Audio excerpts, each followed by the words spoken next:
कुछ कहना है। तुम लोगों ने मिर्जापुर सीजन 2 तो देख ही ली होगी, अगर नहीं देखी तो कोई बात नहीं, वीडियो में कुछ खास स्पॉइलर है भी नहीं। पर मेरी एक बात समझ में नहीं आ रही है। मिर्जापुर 2 में दिखाते हैं कि कालीन भैया का एक बेटा पैदा होता है, लेकिन कालीन भैया की मेडिकल रिपोर्ट के हिसाब से वो बाप नहीं बन सकते। कालीन की पत्नी अपने नौकर राजा से कहती है कि छोटा त्रिपाठी उसका बेटा है, जो कि मुझे डाउट है। कालीन के बाप से कहती है कि उसका बेटा है, जो कि पॉसिबिलिटी हो सकती है क्योंकि बुढ़ाऊ ने भी तो हाथ साफ किया था। तो कालीन को लगता है कि वो छोटा त्रिपाठी उसका बेटा है, पर उसे क्या पता कि छोटा त्रिपाठी उसका भाई है। लेकिन असली सवाल तो यहाँ खड़ा होता है कि जब कालीन भैया बाप नहीं बन सकते तो मुन्ना किसका लड़का है। मुझे तो इस बुढ़े की करतूत लग रही है। बुढ़ा हरामजादा सक्सन प्रवचन करने की उम्र में बच्चे पैदा कर रहा है। लोग साले जाहिल होते जा रहे हैं। तुम्हें पता है कई जानवर ऐसे होते हैं जो सिर्फ एक बार सेक्स करके मर जाते हैं, और इंसानों को देखो दिन रात जानवरों की तरह लगे रहते हैं फिर भी नहीं मरते। और ये वेब सीरीज वगैरह में सेक्स सीन डालने का क्या मतलब है। इन लोगों ने मुन्ना भैया को इतना रगड़ा है कि आई बेट बाय नाउ मुन्ना भैया has biceps on his Dick. Biceps से याद आया भाइयों, मैं सोच रहा हूँ जिम ज्वाइन कर लो, एक बार बॉडी बना लूं, कसम से मस्त लगूंगा। अभी जब डीनो जैसा मलिच्छ इंसान मस्त लग सकता है तो मैं क्या चीज हूँ। अभी तो कोई घास नहीं डालती, पर एक बार बॉडी बन जा बस, फिर तो कोई लड़की सामने भी आएगी ना तो मैं मुंह फेर लूंगा,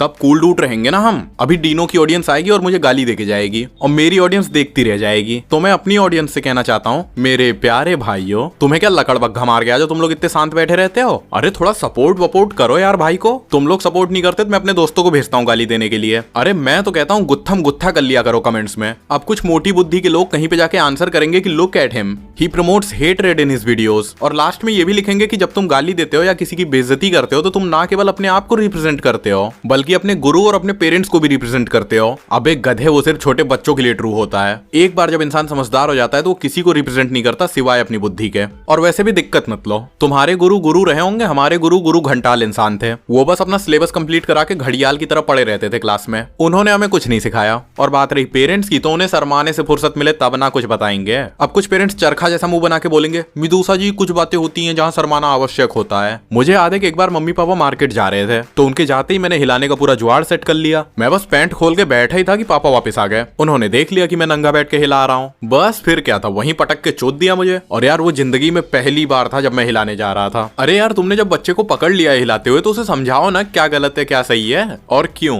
क्योंकि बिना रीजन किसी को कोई बात मानने को कहोगे तो वो नहीं मानेगा, खासकर बच्चे। और ये सिंपल सा फैक्ट है यार, बच्चों को मारा मत करो, उन्हें समझाया करो इन सब चीजों के बारे में, जैसे राम रहीम समझाता था अपने बच्चों को। अगला तो प्रैक्टिकल एग्जाम भी लेता था। अब ऐसा भी नहीं है कि राम रहीम जैसे आध्यात्मिक ऋषि मुनि पहली बार हुए हैं, ना ना ना ना ना।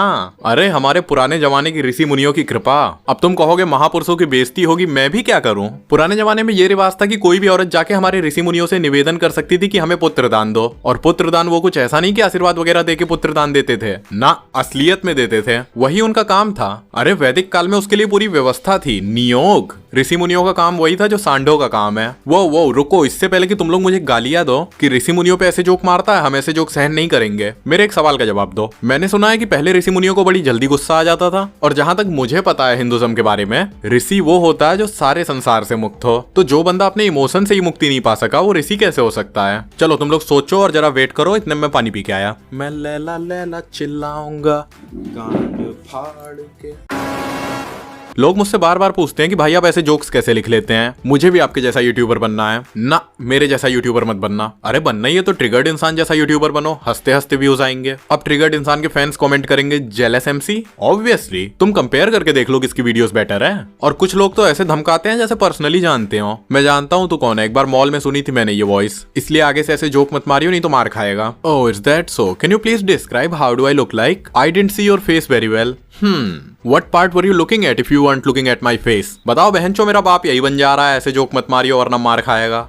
सर और भाई तूने पूछा था ना कि ऐसे जोक्स कैसे लिखें। अरे कुछ नहीं है जोक लिखने में, बस इधर की बातें उधर जोड़ते जाओ, बन गया जोक। जैसे कि ये सुनो, भाइयों और बहनों, ना तो मैं शायर हूँ और ना ही कवि। शायर हमारे राहत इंदौरी मियाँ हुआ करते थे जो कि आजकल कब्र में हैं। उनकी कब्र पे 2 तरह के फूल चढ़ाए गए, गुलाब के और गेंदे के। और आप जानते ही होंगे कि गुलाब से ही गुलकंद बनता है और गुलकंद ही सारी बीमारियों की जड़ है। जड़ों में सबसे लंबी जड़ खरबूजे की होती है। और आपको पता ही होगा कि एक खरबूजे को देख के दूसरा खरबूजा रंग बदलता है। रंग भारत में होली पे खेली जाती है।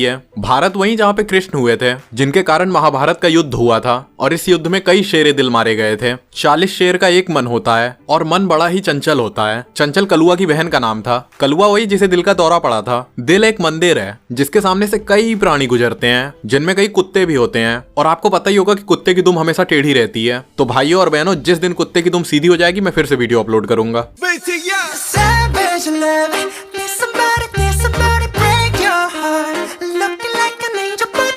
तुम लोगों ने ज्यादातर वेब सीरीज में नोटिस किया होगा कि ज्यादातर क्राइम यूपी वगैरह में ही होते हैं और सबसे कम गुजरात में। तो मैंने थोड़ा रिसर्च किया तो मुझे पता चला कि गुजरात एक्चुअली में इंडिया के one of the safest places में से एक है। मैंने कहा यार ऐसा कैसे, क्या वहाँ के लोगों को गुस्सा नहीं आता कि सारे भारत का चकना हम बनाते हैं और हमारे यहाँ दारू बैन है? गुस्सा तो ऑब्वियसली आता ही होगा, फिर वो लोग एक्सप्रेस क्यों नहीं करते प्रोटेस्ट वगैरह करके, जैसे जेएनयू वाले गांड उठाए रहते हैं हमेशा। तो फिर मैंने इस पे रिसर्च करना शुरू किया कि गुजराती इतने शांत स्वभाव के क्यों होते हैं। तब कहीं जाके मुझे पता चला कि ये सब महात्मा गांधी की शिक्षा का परिणाम है। वो दमन सिखा गए हैं और सबसे ज्यादा गुजरात ने उनको माना है, क्योंकि गुजराती के अहंकार को बड़ी तृप्ति मिली कि गुजरात का बेटा और पूरे भारत का बाप हो गया। बस और क्या चाहिए, गुजराती बड़े प्रसन्न हुए।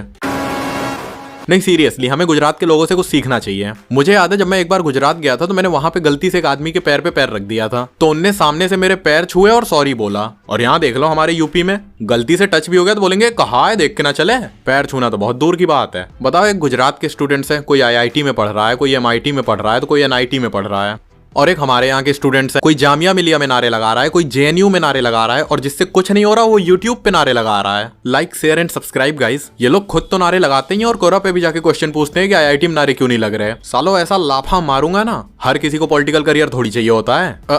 विदुषा तेरे माफ करना, मेरी प्रैक्टिस नहीं है ना नारे लगाने की, लेकिन फिर भी मैं इंतजार करूंगा कब दीपिका पादुकोण मिलने आएगी।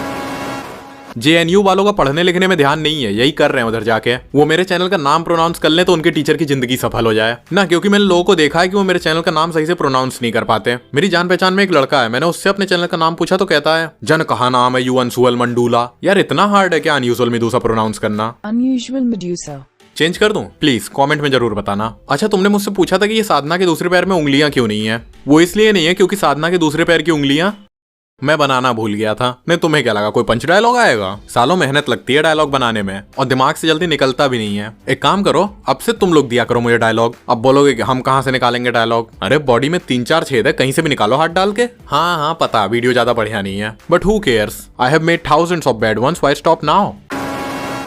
तुम लोगों ने ज्यादातर मूवीज वगैरह में देखा होगा कि मेन कैरेक्टर को एकदम फियरलेस दिखाते हैं, बट रियलिटी में इंसान एकदम गांड फट्टू होता है। इंसानों को हर चीज में सेंस ऑफ सिक्योरिटी चाहिए होती है। आदमी बहन जो कीड़े हो गए हैं। एक काम करो, अपने घर का दरवाजा बंद करो और जमीन पे सरको। एक मिनट, कोई आवाज आ रही है तुम लोगों को? कुछ घिसने की आवाज है ना? अरे कौन लंड घिस रहा है बदतमीज?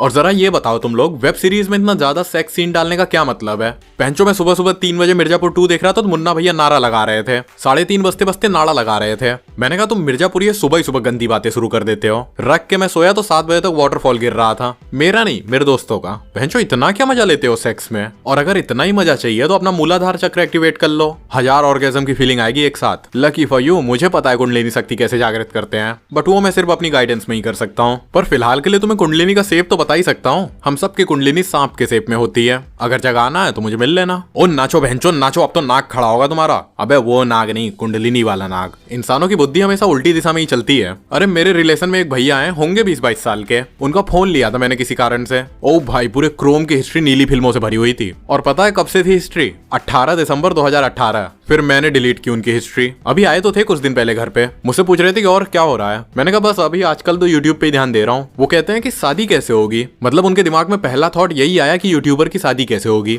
रोज सोचते होंगे ना शादी के बारे में, थक गए होंगे रोज रोज स्टडी मटेरियल देख देख के। और वो खुद तो 3-3 लड़कियां टहला रहे हैं और मुझसे कहते हैं कहीं जुगाड़ लगवा दे। फिर मैं बोलता हूँ कि 3 दिन घुमा तो रहे हो। फिर बोलेंगे ए कहाँ यार, गरीब आदमी, सेट करवा दे कोई। और देख रहे हो इन्हें, गरीबी भी काय की दिखा रहे हैं, हवस की। एक दोस्त और है इनका लेडीज टाइप, वो भी यही बोलता है भाई सेटिंग करा दे। बहनचो दल्ला दिख रहा हूँ तुम्हें मैं, या फैक्ट्री खोल रखी है मैंने? और ये जो लड़का है लेडीज टाइप एक्ट करता है, इसको देख के मेरा माथा ठनका। मैंने कहा यार ऐसा कैसे है? फिर मैंने इस चीज पे रिसर्च शुरू किया, तब जाके पता चला कि एक इंसान के शरीर में स्त्री और पुरुष दोनों के तत्व होते हैं। जो तत्व जिस शरीर में ज्यादा मात्रा में होता है वो शरीर वही बन जाता है।